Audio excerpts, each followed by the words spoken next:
yeah, finally warmed up. Warm enough that I can have ice cream. Back to doing this free mechanic thing I do, the cage-free mechanic. Everything, the flood receded at the house. Our material possessions were okay. Stepping back into, I'm stepping this journey of stepping back into the material world, the money world, that whole dynamic, but also, of course, wanting to continue to do the things that I do for free, the free living in service, giving my energy to the universe, to the world, to humanity, to my neighbor, our community in a good way. Same thing with the books. I give all my books away for free whenever I can. It's the same thing every time I do. I write them all by hand, right, in a notebook, and then I edit and have all kind of scribbling notes. And as I write this one, that you guys are here with me on this journey, you'll see how my whole process, I have a pretty streamlined. I've written 4 books. I've got it pretty detailed down, the way that I keep notes and the way that I have my shorthand, and then the way that I go through and edit. And as I'm typing, that's the hardest part really, but then that's that first edit. And then throughout this whole process, then I have them, I keep them, in a bundle and travel, hitchhike the country, and I have all my books. And then eventually, once all that's done, in ceremony, I'll burn the notebooks. Once the book's published and it's out there, I'll burn them just the same way I would a prayer tie or something, or put tobacco into the fire. It's my prayers. That's my heart. It's my pouring that out into the universe and releasing that off of my self, and putting that out there, and trusting that now that goes out into the universe and reaches the people that it needs to reach.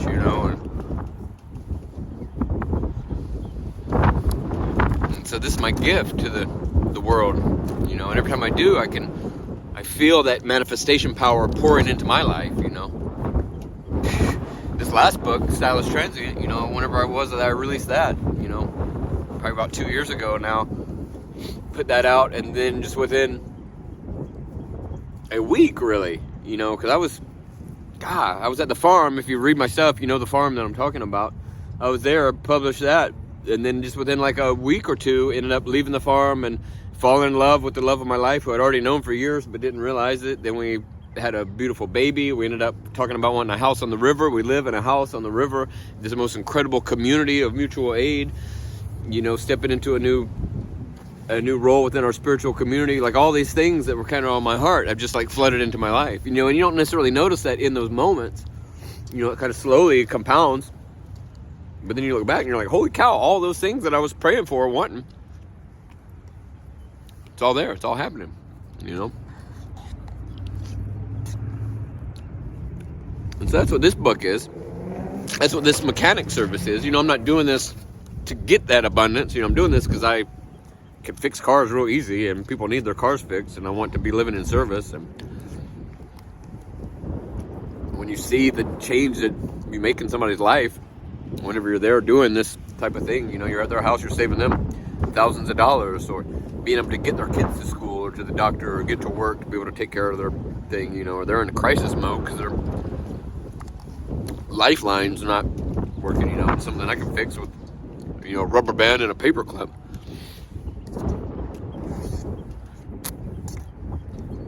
And it does. It provides abundance, because when the whole community's taking care of each other, everybody's got everything, I fix cars for free in the parking lot.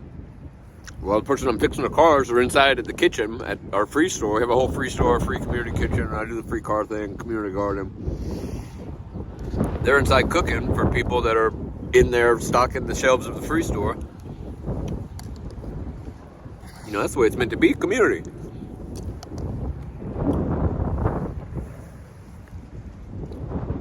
So it's not, it's an energetic thing. Manifestation, I pour my heart out onto the page, and then I burn my notebooks, and energetically that releases it for me and puts this gift to the world that I've put out there to better the lives of people and help people along their own path of awakening. Yeah, it's an energetic thing like that, but it's also just a real world thing. If I do something good for somebody, they then have the time and the resource to do something good for somebody else. And a lot of people don't have that faith in humanity. Well, nobody's would do stuff for free if you didn't have them bent over for money or whatever, No, people would want to do good stuff, Lots of people that want to do good stuff, if they don't have to go do the thing that they didn't want to do for the money. Lots of people do lots of good stuff.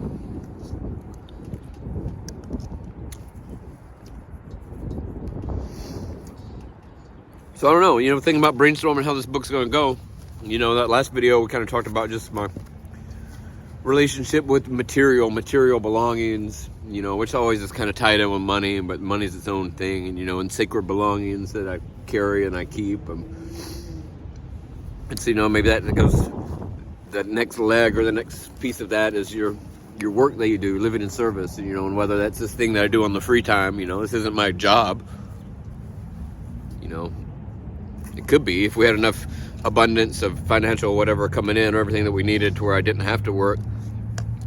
These books, all of a sudden, I kept getting checks for them. Or I could just do Cage for Mechanic all the time. Or if our Patreon for Cage for Mechanic just started having enough funding to come in, then I could just do this all the time. But either way, I'm going to do this on my free time, Or then how to balance stepping into work. I'm doing this work with disaster mitigation and restoration for money.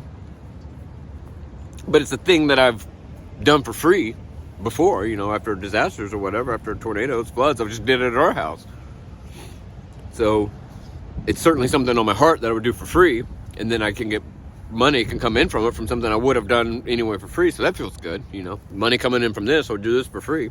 I would write this book for free. So if money came in from that, then I'm not giving away the agency over my life or doing something that's not in alignment with myself. I'm doing exactly what would be in alignment with myself if money wasn't an issue. All these things are how I would do. Build a giant house out of dirt. I was sitting here driving around, and I got a call from one of our earth house helpers. I'm not being able to put as much time into building the earth houses in South Dakota with unsheltered earth as I have in the past, because we have baby and we have stuff going on, And he called me, and he's ready in Indiana, ready to get back out there to it. And then the exact moment that I was on the phone with him, the leader of the nonprofit that we build these with, Lakota Child and Family, she was calling me. And so everything's kind of warming up and gearing back up, and we need help out there at the ceremony grounds. And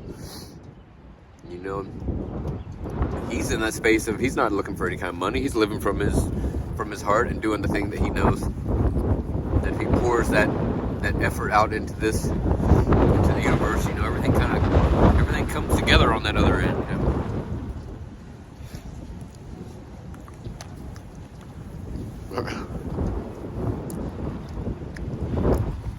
Yeah, I'm interested in how this book's going to go. As my journey of finding work comes together, work that's on my heart, balancing material things, money, living in service. If I had a job where I couldn't do this, either couldn't do this in my free time, or that would be tricky to navigate. So I trust that it probably will work out. And I just, have that ultimate trust in the universe and spirit, that as long as I just kind of keep taking that next step on that path, that it'll all unfold in that right way. And I've been in places of resistance. I'm not, I'm not perfect at navigating this way. I've definitely get caught in these things of like resistance, or if I'm so taught and just on this no money thing, that's taken a lot of little steps to even get to this point, to be willing to go do a job for money or whatever. I'm always open to push those boundaries, my own boundaries, and figure out where that is, and maybe go a little bit beyond where my boundary is, because that's how you know where it's at. So I trust that everything will work out, And if I'm going and working at this job for this, if I'm doing disaster relief, but I'm doing it maybe for the elite people that can afford some disaster restoration thing or whatever, So then that feels some kind of way, as opposed to doing it for free for people after disaster relief that FEMA is abandoned. But I trust that this is helping me along my path to figure out what it is I'm even trying to manifest. I've just been so continuously taken care of and reaffirmed that everything that I could ever want is coming into my life, you know. We have such an abundance right now. So many blessings. So I trust it's working out, even if maybe, you know, going to this gig this week then just leads me to meeting the next person that leads me to the next thing that, you know, maybe it all winds up that I find the nonprofit that I can do the work that I need to be doing for the right people. Or so that's why I pray about it in the mornings, you know. It's about that path forward kind of unfolding in a good way, and me having the clarity to be able to see that in connection with my intuition.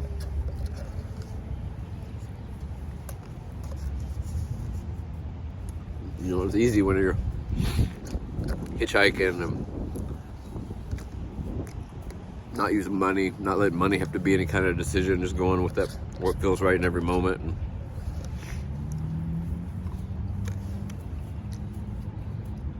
it's easy to trust you're in exactly the right place at exactly the right time, and so many things, you know, line up to remind you that's true. So many little signs. So this whole new journey, you know, it's just figuring out how to do that within this space, you know.